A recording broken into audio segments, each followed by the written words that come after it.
You know you love them. I know I love them. They know I love them. So while I'm here with my good friend Teller, here's Penn.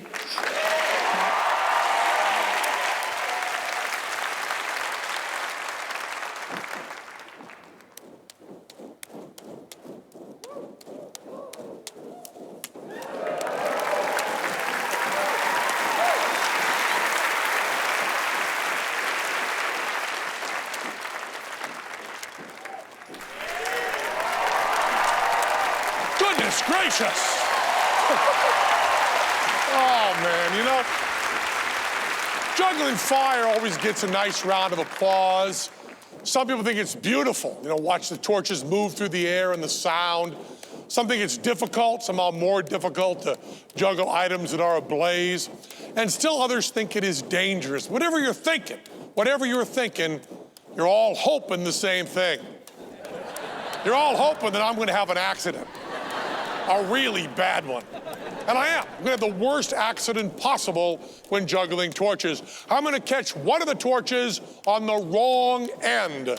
That is to say, the end that is on fire. The worst accident possible when juggling torches. It's about to happen right now.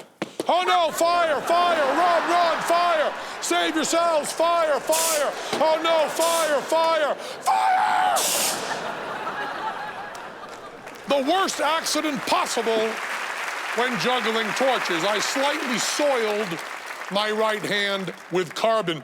I also showed my uncompromising commitment to the First Amendment to the Constitution of the United States of America by being willing to yell, "Fire!" in a crowded theater. Congress shall make no law. Now, since Penn and Teller are kind of into that debunking thing, I thought I'd explain to you how I was able to have the worst accident possible when juggling torches and come out virtually unscathed. What I did was, when I caught the torch on the wrong end, I let go of it.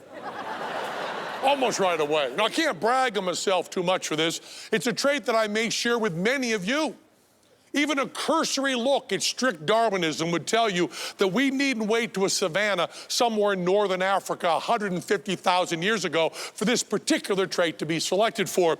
When you're dealing with carbon-based life forms, that is to say, organic life, even at your earliest multicellular level, those organisms that grab onto fire and don't let go just aren't going to jump into the gene pool with the same gusto of our real ancestors. That kind of covers the dangerous part of it. Now, as far as the difficult part, these torches were designed to be juggled. They were not designed to harass Frankenstein's monster.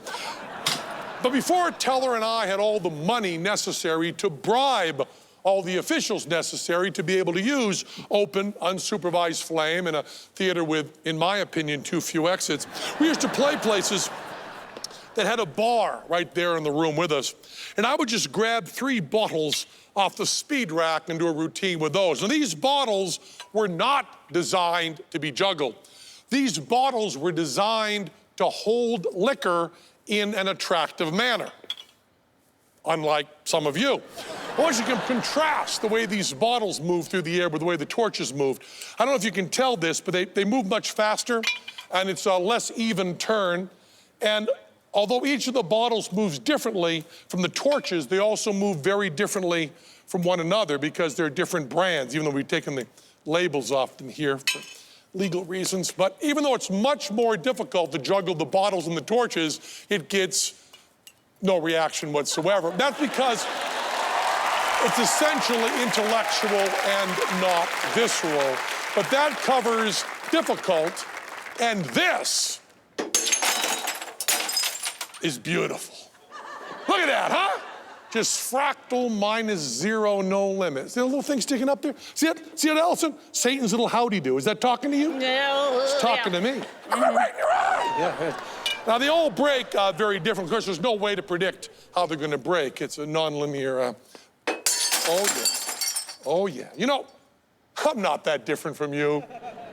When I'm holding a broken bottle in my hand, I have the same thought in my head that you'd have, and that is, man, I wish Clay Aiken were here. Now, these square ones, I don't like to use these square ones because they break so erratically, but let me just give it a try. Oh, yeah. Oh, yeah. Look at that. Now, you all know, there's no secret to this. I'm going to juggle these. That's the punchline. But I do want to say ahead of time that I do sometimes, get injured during this. But it's only a slight cut. It's not like, Roy getting his head bit off by a tiger. It's not, you're not going to be like on CNN talking about it. But it's a cut that will. And I also want to say, we do have a lot of children that watch this show. And I got to say, and the children, I don't think you're stupid. I know you know this, but I got to say this because parents watching with you want me to say it. And that's to say, the stuff we do in this show is very dangerous. You shouldn't try any of it. I don't even know what I mean by that. I guess I mean, kids, when you're at the bar, don't grab 3 bottles, smash them, and try to juggle them. Not unless there's a lot of money riding on it, or it's a double dog dare, which you must not turn down ever, unless you're a chicken. Also, you might notice that because we're a television show, there's no obscenity in the show at all. And I just want to say from experience that if I'm injured, that whole no obscenity thing, right out the window. As a matter of fact, if I'm cut even slightly tonight, I'm going to take you all on a scatological, sexual, white-knuckle ride through the Old Testament. I'll be covering the violent, non-consensual sex acts of Deuteronomy 14 through 27 and detailing those acts in the graphic street language of the late but still great Tupac Shakur. So that's all. I'm going to step behind here. See, this little piece of glass will still fly off as I'm doing this, and this stops them from bouncing off and, running out and hitting a cameraman, but they do bounce off and come straight in my face for your entertainment pleasure. Now, what you're watching here is a physical improvisation. I've obviously never juggled these exact bottles before, so I have to get a feel for. I'm learning the trick right in front of you is what I'm doing. And here we go, getting a sense of each of these so I can juggle them. And I want to get whoa, oh man. Well, I want to talk to you about what kind of actor I am, Allison, because every night, I take the 3rd bottle, throw it in the air, and I go like, whoa, and try to pretend it's a hard bottle, bring a little bit of drama into a, predictable piece.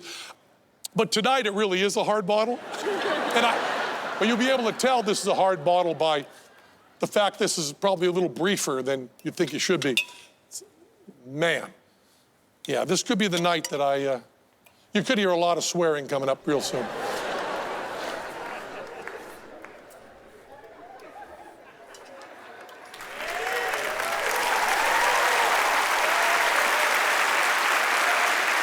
That's it. Beautiful, difficult, and dangerous. You're good? All right. Thanks for watching. Join us again next week here in Las Vegas with a new batch of magicians. And, of course, Penn and Teller. Good night.